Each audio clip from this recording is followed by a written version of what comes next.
Welcome back to the Junk Room, everybody. It's me, the Junkman. It's a late Monday, so what does that mean? The random Star Wars figure of the week. Who are we going to talk about today? Well, you already know because you clicked on the thumbnail. But just in case you didn't, we're going to talk about this green guy right here. The Gomorian Guard. Wait till he gets his claws into a Jedi Knight. Now, before we start talking about this fat green guy, gonna tell you again, if you want to support this channel, go over to Patreon. The link's in the description below. And if you want some cool shirts, head over to StarWarsJunk.net or thatjunkman.com. Now, being that I've wasted almost all of Monday before getting this video uploaded, let's not waste any more time and let's talk about everyone's favorite pig guard, the Gomorian Guard. First off, before we get started, let's check out this scene from Return of the Jedi.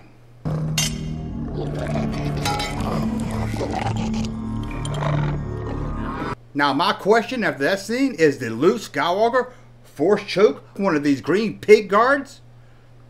Well, I think he did. I always did as a kid. But recently on Twitter, some others have told me that he never does choke them. That he just uses a Jedi mind trick or pushes them out of the way. So I'm curious of what you guys think.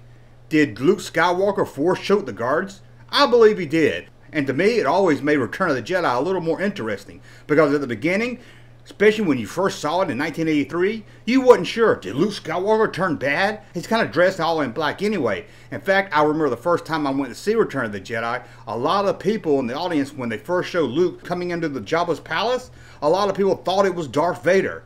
I can remember that, the gasp from the audience. Oh, it's Darth Vader. Oh wait, it's Luke Skywalker. He's wearing black, he's choking guards. What happened to our favorite Luke Skywalker? So, did he force choke him? You tell me what you think in the comments below. But let's not waste any more time. Let's talk about Kenner's Friar Tuck from the Robin Hood Prince of Thieves collection. Oh wait, that's his human counterpart. They do look kind of alike, don't they? Well, first off, he comes with an axe, as you can see here. So you can either make him chop some wood or chop some rebels in half. Now, a lot of people always like to hold him like this. You can also put it in the middle of the axe if he's just casual standing around. But when you want him to attack, you can just put him in his hand like that. And he holds it pretty good. As you know, some figures don't really hold weapons that well. He was always good. Good thing about the Gomorian Guard is they all looked alike, so you could build an army with them. Now, I always think any kid needed at least two. That's about all I had. I mean, you had to play Luke Skywalker and the heroes coming into Jabba's palace, and you needed aliens, and you needed guards. So you needed more than one. And he was really good to play with when you had the Rancor.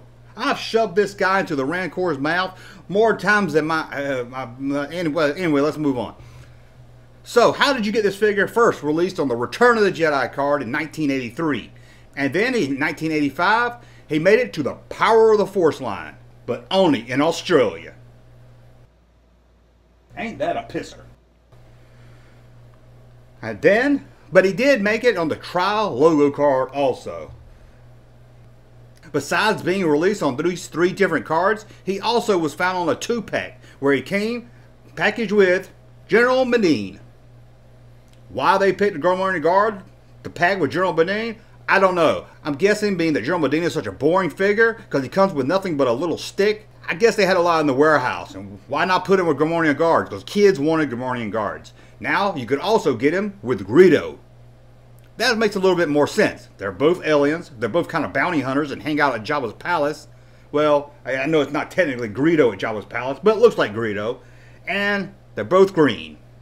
So you can kind of see that one. Now, he was also available in a Sears-only 3-pack, which came with, of course, the Gomorian Guard, but along with him came Biff Fortuna and Squidhead. Ooh, what a nice collection of aliens. But that's about all I have to say about the Gomorian Guard. Like I said, I like him. He's a nice, good-looking figure. He's really fat and chubby.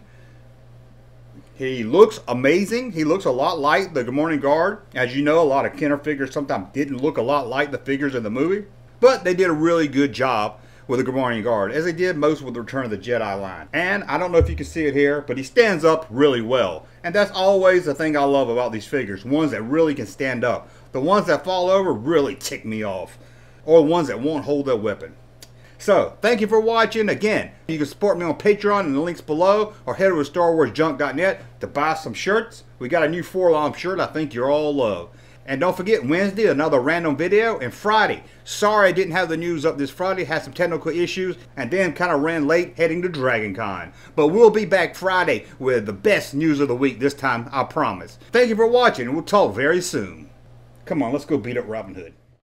Thank you, sir, for that unsolicited testimony.